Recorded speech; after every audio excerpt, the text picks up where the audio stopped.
میں نے مدرسوں کی چٹائیاں بھی دیکھی ہے اور یونیورسٹی کا ٹیبل بھی دیکھا ہے الحمدللہ. میں خود یونیورسٹی کا طالب علم رہ چکا ہوں ماشاءاللہ. عزیزان ملت، یہ سب لالی پاپ مجھے نہ دکھایا کرے کوئی.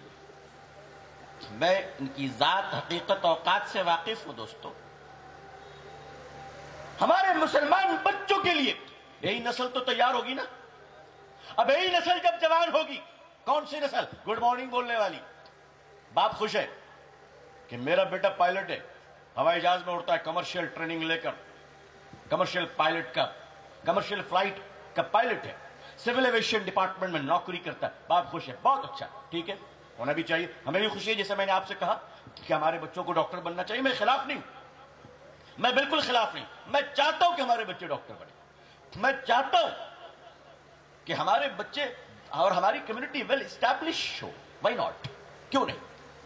عزیزان ملت، ہم چاہتے ہیں کہ مسلمانوں کی بیٹیاں پڑھی لکھی ہوں، بالکل چاہتے ہیں. اور ہمارے علماء اس کے کبھی مخالف نہیں رہے. علماء کو بدنام کیا گیا، بدنام کیا گیا. علماء لڑکیوں کے پڑھنے کے مخالف نہیں ہے، لڑکیوں کی بے حیائی کے مخالف ہے. علماء لڑکیوں کے ڈاکٹر انجینئر بننے کے خلاف نہیں ہے، علماء لڑکیوں کے بے غیرت اور آوارہ بننے کے خلاف ہے. اچھا مجھے بتاؤ، کون باپ ہے جو اپنی بیٹی کو آوارہ بننے دینا چاہتا ہے؟ تو جب آپ نہیں چاہتے تو علماء بھی نہیں چاہتے. خامخواہ علماء کو کیوں بدنام کرتے ہو بھائی؟ اچھا کسی کو علماء نے جا کے روکا آج تک؟ ارے علماء کا تو احسان ادا کرو بھائی کہ غریب کے وہ بچے جو پنچر بناتے، جس کو آپ نہیں پوچھتے ہیں، آپ نہیں پوچھتے ہیں مالداروں، اس کو بیچارہ مولوی اٹھا کر مدرسے میں لے جاتا ہے اور کہتا ہے بیٹا چندہ کر کے تجھے کھلاؤں گا، تو پڑھ لے، تو پڑھ، چندہ مانگ کر تجھے کھلاؤں گا. اس دور میں ایک گھر کو چلانا مشکل ہے. اللہ جزائے خیر دے علماء کو کہ 100 بچے کے مدرسے کو چلا رہے ہیں. اللہ اکبر. میں تو حیران ہو جاتا ہوں کبھی کبھی ان کے صبر پر، ان کے استقامت پر، ان کے استقلال پر. سلام کرتا ہوں میں اہل فراست اور اہل اللہ. ہر جگہ کچھ گندے لوگ ہوتے ہیں، خرابیاں ہر جگہ ہوتی ہیں. ایک دو ایسے بھی ہوتے ہیں جو جعلی چندہ کرتے ہیں، ایک دو ایسے بھی ہوتے ہیں جو مدرسے کے نام پر اپنی بلڈنگ بناتے ہیں، ایک دو ایسے بھی ہوتے ہیں جو یتیم بچوں کے نام پر اپنے بچوں کو گاڑیاں دے رہے. مگر ایسے لوگ ایک آدھی ملیں گے آپ کو. زیادہ تر لوگوں نے الحمدللہ اس ملک میں کام کیا ہے اور اسی کے نتیجے ہم بھی ہیں. الحمدللہ اسی کا نتیجہ ہم بھی ہیں. اس لیے عزیزان ملت، آپ بھی کچھ سوچئے نا. مولوی تو سوچ ہی رہا، مولوی تو مدرسے بنا رہا. آپ کچھ اچھے اسکول بنا لو. آپ کی بھی تو ذمہ داری ہے. لمبی لمبی تقریر کرنے والے وکیل صاحب، انجینئر صاحب، ڈاکٹر صاحب، بیرسٹر صاحب، ایم پی صاحب، ایم ایل اے صاحب، منسٹر صاحب، مولوی اپنا کام کر رہا ہے، آپ مولوی کو چھوڑ دو. آپ بھی تو کچھ کرو بھائی. آپ ایک اچھا اسکول کھول لو جہاں قرآن بھی پڑھایا جائے بچوں کو، جہاں نماز بھی سکھایا جائے بچوں کو، جہاں سلام بھی سکھایا جائے بچوں کو. حیدرآباد میں ایک ہاسپٹل ہے جس کا نام ہے کریسنٹ ہاسپٹل. میں دیکھا ہوں.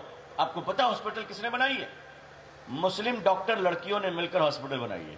مسلم ڈاکٹر لڑکیاں، جو لڑکیاں ایم بی بی ایس کر کر آئی، ایم ڈی کر کر آئی، سرجن بن کر آئی ماشاءاللہ، ان تمام بیٹیاں ایک جگہ جمع ہوئی مسلمان لڑکیوں نے اور کہا چلو ہم لوگ اپنا ہاسپٹل بنائیں گے. اس ہاسپٹل میں صرف عورت کا علاج ہوتا ہے. 10 سال کے بچے کی بھی انٹری نہیں ہے. واچ مین بھی عورت ہے، اندر میں اسٹاف ساری عورتیں ہیں. اور ہماری جو بہنیں ڈاکٹر ہیں ماشاءاللہ، اس میں سے بعض ڈاکٹر حافظ قرآن ہے، الحمدللہ حافظہ ہے.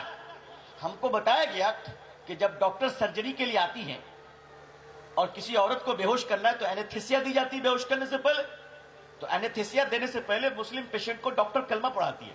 بہن میری کلمہ پڑھ لے، زندگی بچ جائے الحمدللہ، اور اگر چلی گئی تو ایمان والا بن کر جائے گی، جنت میں جائے گی. اور ڈاکٹر آپریشن تھیٹر میں جانے سے پہلے 2 رکعت صلاۃ الحاجت پڑھتی ہے، وضو بنا کر نماز پڑھتی ہے اور اللہ سے دعا کرتی ہے اللہ میرا کام آپریشن کرنا ہے، شفا دینا تو آپ کا کام. لوگوں، میں نے مدرسوں کی چٹائیاں بھی دیکھی ہے اور یونیورسٹی کا ٹیبل بھی دیکھا ہے الحمدللہ. میں خود یونیورسٹی کا طالب علم رہ چکا ہوں ماشاءاللہ. عزیزان ملت، یہ سب لالی پاپ مجھے نہ دکھایا کرے کوئی. میں ان کی ذات، حقیقت، اوقات سے واقف ہوں دوستو. ہمارے مسلمان بچوں کے لیے یہی نسل تو تیار ہوگی نا. اب یہی نسل جب جوان ہوگی، کون سی نسل؟ گڈ مارننگ بولنے والی. باپ خوش ہے کہ میرا بیٹا پائلٹ ہے، ہوائی جہاز میں اڑتا ہے، کمرشل ٹریننگ لے کر کمرشل پائلٹ کا، کمرشل فلائٹ کا پائلٹ ہے،